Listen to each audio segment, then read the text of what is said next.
नमस्कार, आप देख रहे हैं दर्श न्यूज। मैं हूं आपके साथ रितेश शर्मा।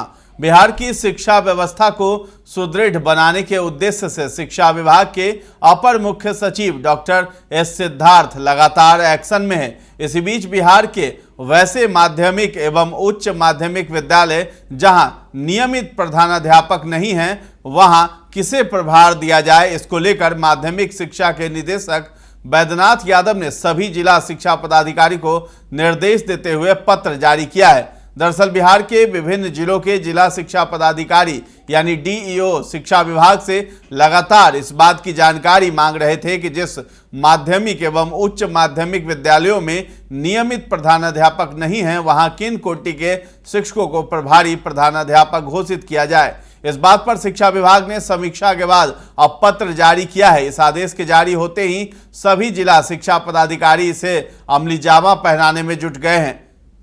जारी किए गए पत्र में आखिर क्या लिखा गया है? आदेश के अनुसार यदि किसी माध्यमिक या उच्च माध्यमिक विद्यालयों में कक्षा 1 से 8वीं के पुराने वेतनमान के प्रधानाध्यापक पदस्थापित हैं और इसके साथ ही स्थानीय निकाय एवं बिहार लोक सेवा आयोग से नियुक्त किए गए शिक्षक भी पदस्थापित हैं, तो ऐसे विद्यालयों में कक्षा 1 से 8वीं के पुराने वेतनमान के प्रधानाध्यापक को वित्तीय प्रभारी घोषित किया जा सकता है। यदि किसी माध्यमिक या उच्च माध्यमिक विद्यालयों में पुराने वेतनमान के माध्यमिक शिक्षक के साथ साथ स्थानीय निकाय के शिक्षक एवं बीपीएससी से नियुक्त किए गए शिक्षक पदस्थापित हैं, तो वैसे विद्यालयों में पुराने वेतनमान के सहायक शिक्षक वरीय होंगे, वहीं प्रभारी प्रधानाध्यापक भी घोषित किए जाएंगे। यदि किसी विद्यालय में कक्षा 1 से 8वीं के पुराने वेतनमान के सहायक शिक्षक पदस्थापित हैं और इसके साथ ही स्थानीय निकाय या बीपीएससी की ओर से नियुक्त किए गए शिक्षक भी पदस्थापित हैं, तो वैसे विद्यालयों में कक्षा 1 से 8वीं के पुराने वेतनमान के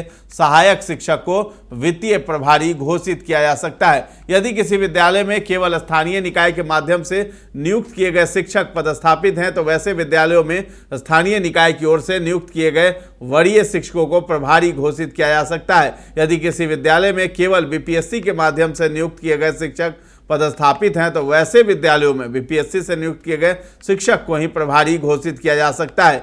नियोजित शिक्षकों के स्थान पर बीपीएससी को वरीयता यदि किसी विद्यालय में बीपीएससी की ओर से नियुक्त शिक्षक एवं स्थानीय निकाय से नियुक्त शिक्षक पदस्थापित हैं, तो वैसी स्थिति में बीपीएससी के माध्यम से नियुक्त किए गए शिक्षक को प्रभारी प्रधानाध्यापक घोषित किया जाएगा। वहीं शिक्षा विभाग की ओर से जारी किए गए इस पत्र में स्पष्ट कर दिया गया है कि नियमित प्रधानाध्यापक की नियुक्ति के पश्चात ये व्यवस्था स्वतः समाप्त हो जाएगी। तो फिलहाल इस खबर में इतना ही है। दर्श न्यूज के साथ बने रहें और अभी तक हमारे चैनल को आपने सब्सक्राइब नहीं किया है तो जरूर कर लें। धन्यवाद।